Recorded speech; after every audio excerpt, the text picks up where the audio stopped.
permítanme empezar por el principio. Me llamo Dimitri y en 1986 era un acosador.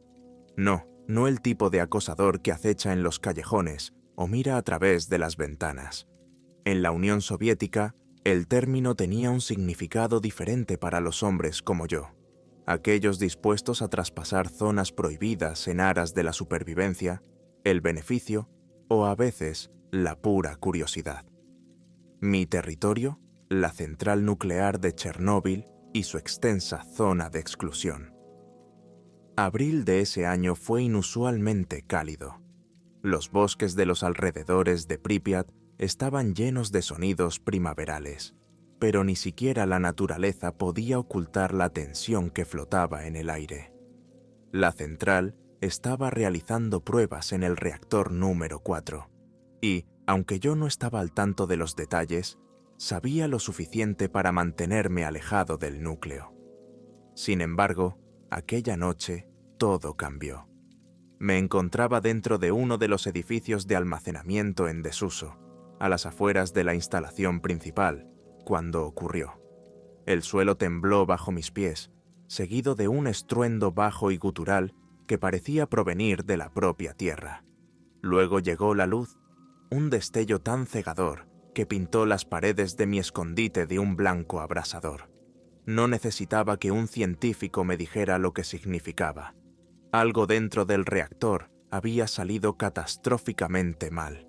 Debería haber huido. Cualquier hombre cuerdo lo habría hecho. Pero yo no estaba cuerdo. Estaba desesperado.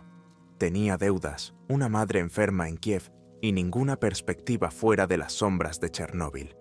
Así que me quedé, observando a través de ventanas agrietadas cómo una columna de humo radiactivo se elevaba en espiral hacia el cielo, iluminada por las llamas que devoraban el reactor No. 4. Era hermoso, en un sentido grotesco. Era hermoso en un sentido grotesco, como ver a una serpiente surgir de las cenizas de su propia destrucción. Entonces los vi. Al principio pensé que era el calor que me engañaba. Figuras que se movían entre la niebla. Sus contornos brillaban como si estuvieran hechos de metal líquido. Pero cuanto más me quedaba mirando, más claros me parecían. No eran bomberos, ni trabajadores de planta, ni soldados. Eran algo más. Sus formas eran altas e increíblemente delgadas, sus miembros alargados como ramas de árboles muertos.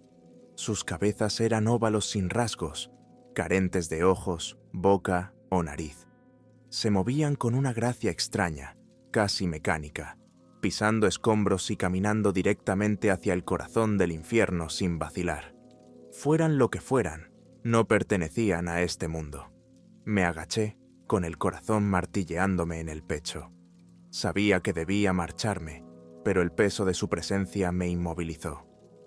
Pasaron minutos, tal vez horas, hasta que por fin reuní el valor para volver a mirar. Las figuras se habían ido, pero el fuego seguía ardiendo, y el cielo sobre el reactor había adquirido un tono antinatural, un verde enfermizo que palpitaba como un ser vivo. Fue entonces cuando me di cuenta de que no estaba solo. Un hombre estaba de pie en el borde del edificio de almacenamiento, medio a la sombra. Su uniforme lo identificaba como trabajador de la planta, pero su rostro estaba pálido, casi translúcido, como si la radiación ya hubiera empezado a corroerlo. No me miró. Tenía la mirada fija en el reactor y movía los labios en silencio, como si rezara o se comunicara con algo que yo no podía ver. Luego se volvió y sus ojos se encontraron con los míos. «No deberías estar aquí», dijo, con voz llana, sin emoción. «Te verán». «¿Quién es?», pregunté, pero no respondió. En lugar de eso, entró en el edificio y desapareció en la oscuridad, dejando tras de sí un leve olor a ozono y podredumbre. Debería haberme marchado entonces. Debería haber corrido tan lejos de aquel lugar maldito como mis piernas pudieran llevarme. Pero algo me retenía allí, una curiosidad morbosa, o tal vez el sentido del deber de descubrir lo que estaba ocurriendo realmente en Chernóbil. Lo que no sabía era que la verdad me perseguiría el resto de mi vida. Las horas que siguieron a la explosión se convirtieron en una neblina surrealista. Las sirenas de la central aullaban y sus lamentos se propagaban por la desolada extensión de Pripyat, pero no servían para enmascarar el caos que se había desatado. Hombres con trajes antirradiación corrían hacia el reactor, con sus siluetas iluminadas por el resplandor infernal del núcleo expuesto. Los camiones entraban rugiendo en el complejo, vertiendo arena y boro, y sus conductores palidecían de miedo. Me mantuve en las sombras, observando cómo la escena se desarrollaba como una pesadilla que cobraba vida. El edificio en el que me había refugiado me ofrecía un punto de vista privilegiado del desastre, pero también una incómoda sensación de aislamiento. No podía deshacerme de la imagen de aquellas figuras que había visto cerca del reactor. ¿Quiénes? No. ¿Qué habían sido? Se movían como si la radiación abrasadora no les tocara, como si prosperaran en su abrazo invisible. La parte racional de mi mente susurraba que debía de ser una alucinación, producto del pánico y el agotamiento, pero en el fondo sabía que no era así. Cuando el amanecer empezó a dibujarse en el horizonte, pintando el paisaje de un gris ceniciento, decidí acercarme. El caos en torno al reactor se había calmado, pero una quietud antinatural se había instalado en la zona, solo rota por el crepitar lejano de los contadores Geiger y los gritos ocasionales de los trabajadores. Todos mis instintos me pedían a gritos que diera media vuelta, pero algo más fuerte, una compulsión que no podía explicar, me impulsó a seguir adelante. Me moví con cuidado, ciñéndome al perímetro de la planta y evitando a los soldados que habían empezado a asegurar el lugar. La radiación estaba por todas partes. Su presencia era invisible, pero opresiva, un peso sofocante que me oprimía el pecho. Me aferré a la máscara antigás hecha jirones que había conseguido antes, aunque sabía que era poco más que un talismán contra el veneno del aire. Cuanto más me acercaba al reactor, más me fijaba en detalles extraños que no coincidían con la versión oficial. Charcos de líquido que brillaban de forma antinatural en la penumbra, como si contuvieran pequeñas galaxias. Sombras que se movían independientemente de sus fuentes, estirándose y retorciéndose como seres vivos.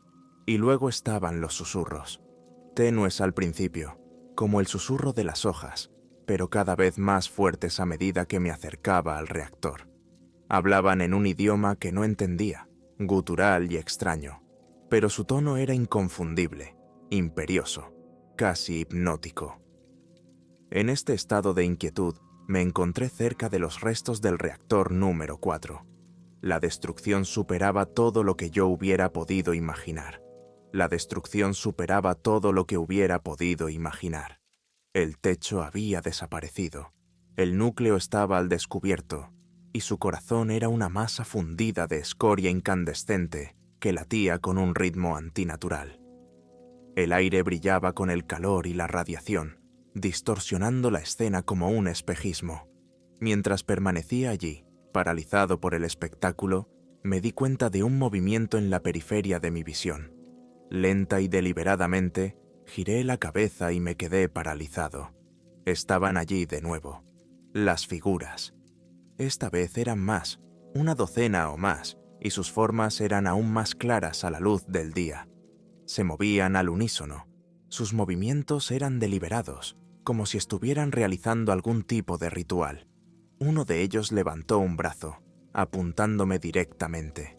Me invadió una oleada de pavor que me clavó en el sitio.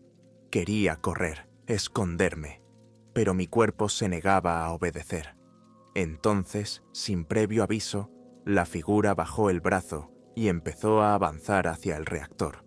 Los demás le siguieron, desapareciendo entre el humo y el fuego como si formaran parte de él. El hechizo se había roto. Retrocedí a trompicones, con la respiración entrecortada. Lo que acababa de presenciar no era para ojos humanos. Me di la vuelta y huí. Mis pasos resonaron en los pasillos vacíos de la planta. Los susurros me siguieron, cada vez más fuertes e insistentes, hasta que salí al aire libre. Los soldados del perímetro me vieron inmediatamente. Uno de ellos gritó, con la voz amortiguada por el respirador, pero yo no me detuve. Corrí hasta que me fallaron las piernas y me desplomé cerca de la linde del bosque que bordeaba la planta. Me ardían los pulmones, me picaba la piel y mi mente se tambaleaba ante la imposibilidad de lo que había visto. Aún no lo sabía, pero el horror de Chernóbil no había hecho más que empezar. Pasé la noche en el bosque, incapaz de abandonar la relativa seguridad de los árboles. El resplandor del reactor iluminaba el horizonte, proyectando largas sombras que parecían estirarse de forma antinatural hacia mí, como dedos que se agarran. Dormir era imposible. Cada vez que cerraba los ojos, las imágenes de las figuras cerca del reactor regresaban, grabadas a fuego en mi mente como una cicatriz. La mañana no trajo alivio. El bosque, normalmente vivo con el canto de los pájaros y el susurro de las hojas, estaba inquietantemente silencioso. El aire parecía más pesado, casi como si la propia tierra estuviera de luto. Mi contador Geiger crepitaba débilmente, un sombrío recordatorio del veneno invisible que me rodeaba. Sabía que no podía quedarme allí. La radiación acabaría encontrándome, introduciéndose en mi cuerpo como un asesino invisible. Sin embargo, la idea de volver a Pripyat me llenaba de pavor. Necesitaba respuestas, pero no sabía dónde encontrarlas, o si siquiera quería saber la verdad. La decisión se tomó por mí cuando vi el convoy. Una fila de camiones y vehículos militares serpenteaba por el bosque en dirección al reactor. Hombres con trajes protectores contra materiales peligrosos iban sentados en silencio en la parte trasera de los camiones, con la mirada oculta tras gruesas máscaras. A la cabeza del convoy había un único coche negro, elegante y sin marcas. Había algo en él que me parecía fuera de lugar, casi incorrecto. Permanecí oculto mientras pasaba el convoy, pero me picaba la curiosidad. Decidí seguirlos, manteniéndome entre los árboles y a una distancia prudencial. Los vehículos se detuvieron cerca de una entrada lateral de la planta, una que no había visto antes. Los soldados salieron formando un perímetro, mientras los hombres del coche negro salían. No eran soldados ni ingenieros. Sus trajes eran demasiado limpios y sus movimientos demasiado deliberados. Uno de ellos llevaba un maletín, mientras que otro sostenía lo que parecía un contador Geiger, aunque su diseño no se parecía a ninguno que hubiera visto antes. Se movían con determinación, entrando en la planta sin vacilar. Dudé, dividido entre mi necesidad de saber y mi miedo a lo que pudiera encontrar. Pero el recuerdo de aquellas figuras cerca del reactor me empujó hacia adelante. Fuera lo que fuese lo que estaba ocurriendo aquí, no era un simple accidente. Tenía que comprenderlo. Esperé a que los soldados se distrajeran y me colé en la planta por una entrada lateral. El aire del interior era sofocante, con un hedor acre a metal quemado y productos químicos. Los pasillos estaban desiertos, con las paredes marcadas por la explosión. Mi contador Geiger no dejaba de sonar, como un recordatorio constante del peligro. Seguí a los hombres trajeados, manteniéndome a una distancia suficiente para no llamar la atención. Me condujeron al interior de la planta, a zonas que no había visto antes. Finalmente, se detuvieron ante una pesada puerta de metal. Uno de ellos introdujo un código y la puerta se abrió con un siseo, revelando una escalera que descendía a la tierra. Esperé a que desaparecieran y me acerqué sigilosamente.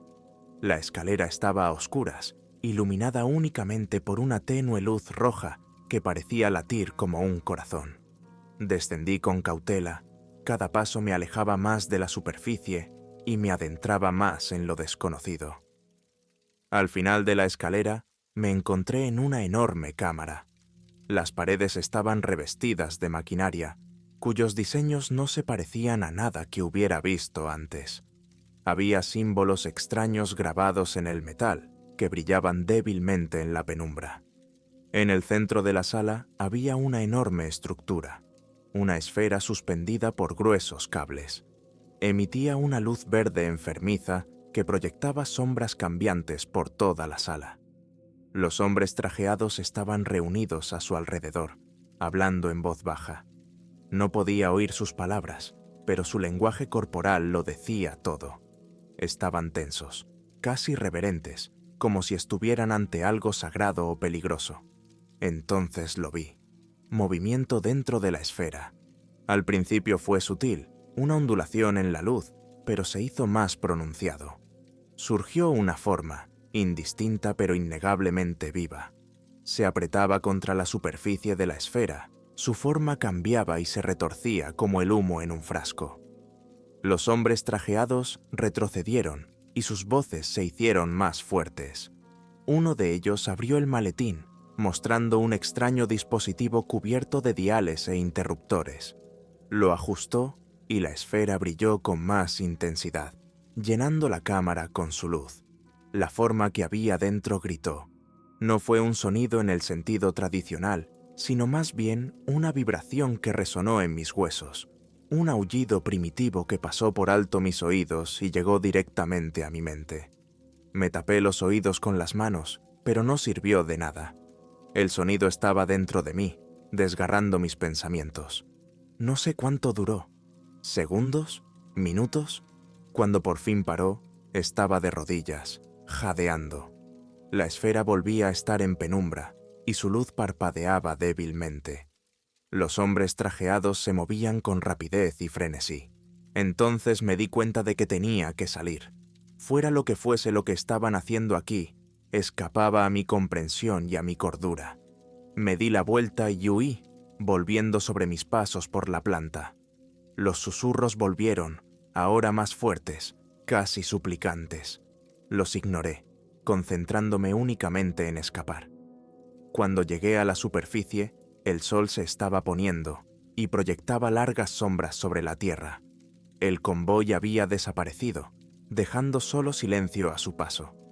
Me adentré en el bosque, con la mente aturdida por lo que había visto. Esa noche me senté solo en el bosque, contemplando el lejano resplandor del reactor. Los susurros habían cesado, pero su ausencia era casi peor. Sentí como si la tierra misma contuviera la respiración, esperando que algo ocurriera. Y entonces los vi, las figuras. Estaban de pie en el linde del bosque, sus formas se recortaban contra la luz del reactor. No se movieron, no hablaron, simplemente observaban. Aquella noche no dormí. En el fondo, sabía que lo que se había desatado en Chernóbil no era solo una amenaza para los que trabajaban allí. Era algo mucho más grande, algo que desafiaba la comprensión, y no había hecho más que empezar. Al día siguiente, regresé al asentamiento más cercano, con el cuerpo agotado y la mente nublada por el miedo. Los aldeanos de la zona tenían sus propias historias sobre Chernóbil, historias que contaban en voz baja, como si hablar demasiado alto pudiera despertar cualquier malevolencia que perdurara allí. Yo escuchaba estos susurros, esperando respuestas, pero no hacían más que aumentar el pavor. Un anciano, con el rostro surcado por años de penurias, habló de un mito anterior a la propia central. Antes de que los soviéticos construyeran sus máquinas, la tierra estaba maldita, dijo con voz temblorosa. Perturbaron algo antiguo, algo que debería haberse dejado en paz. Le pregunté a qué se refería, pero se negó a decir más. Sin embargo, sus ojos delataban un miedo que no pude ignorar. Atormentado por sus palabras, regresé a mi apartamento de Pripyat. La ciudad era un cascarón de lo que había sido, abandonada por todos salvo por un puñado de almas obstinadas que se negaban a marcharse. Mi apartamento estaba intacto, pero me parecía extraño, como si alguien o algo hubiera estado allí en mi ausencia. Esa noche empezaron los sueños. Volví a ver la esfera, palpitando con su enfermiza luz verde. La forma de su interior era ahora más clara, más definida. No era humana, no del todo. Su cuerpo cambiaba constantemente, como si estuviera hecho de humo y carne, fusionándose y separándose en un ciclo interminable. Me tendió la mano, sus dedos se estiraron hasta lo imposible y me desperté sobresaltada. Pero el sueño no terminó cuando abrí los ojos. Las sombras bailaban en las paredes de mi apartamento, con movimientos antinaturales y deliberados. El aire estaba cargado de una presencia invisible que me oprimía el pecho como un peso. Intenté convencerme de que era mi imaginación, un truco de la mente provocado por el agotamiento y el miedo. Pero entonces volvieron los susurros. No eran como antes. No eran débiles murmullos al borde de la audición. Eran claros, intrusivos, como si alguien hablara directamente a mi mente. «Nos has visto», decían. «Nos has despertado». Quise gritar, pero la voz se me atascó en la garganta. Las sombras de las paredes parecían volverse más oscuras, más densas, hasta formar figuras como las que había visto cerca del reactor. Permanecieron en silencio, juzgando, con los rostros oscurecidos, pero sus intenciones inconfundibles. «Debes terminar lo que ellos empezaron», decían los susurros, «o todo estará perdido». No dormí después de eso. ¿Cómo iba a hacerlo? Mi mente era un campo de batalla, dividida entre el miedo y una creciente sensación de inevitabilidad. Lo que se había desatado en Chernóbil no iba a quedarse confinado en la central. Se estaba extendiendo, filtrándose en la tierra, en el aire, en el tejido mismo de la realidad. Necesitaba respuestas y sabía dónde encontrarlas. Volver a la planta era una sentencia de muerte, pero no tenía elección. El perímetro era más estrecho ahora, con más soldados y equipo. Lo que hubieran hecho los hombres trajeados había agravado la situación. Los soldados no se dirigían la palabra. Sus rostros estaban pálidos y sus movimientos rígidos. Era como si estuvieran haciendo lo mismo, despojados de su humanidad por la fuerza que fuera. Conseguí escabullirme de los guardias y entrar en la planta. Los pasillos eran más oscuros que antes, el aire más denso, casi sofocante. Mi contador Geiger chilló, con la aguja enterrada en el rojo. Lo ignoré y seguí por el mismo camino que antes. La cámara con la esfera era diferente ahora. La maquinaria que cubría las paredes estaba en silencio, sus luces apagadas. La esfera estaba agrietada y su superficie presentaba profundas fisuras que brillaban débilmente. La forma que había dentro había desaparecido. Al principio pensé que los hombres trajeados habían conseguido contenerla, pero entonces vi los cadáveres. Estaban esparcidos por la cámara, con los trajes abiertos. Sus rostros estaban contorsionados por el terror, sus ojos abiertos y sin ver. Lo que había en la esfera no había sido contenido, había sido liberado. Y seguía aquí. Los susurros volvieron, más fuertes ahora, casi un rugido. «No puedes huir», decían. «No puedes esconderte». Las sombras de la cámara empezaron a moverse, fusionándose en una única forma imponente. No era la forma que había visto en la esfera, era algo más grande, más monstruoso. Su cuerpo era una masa de oscuridad retorcida.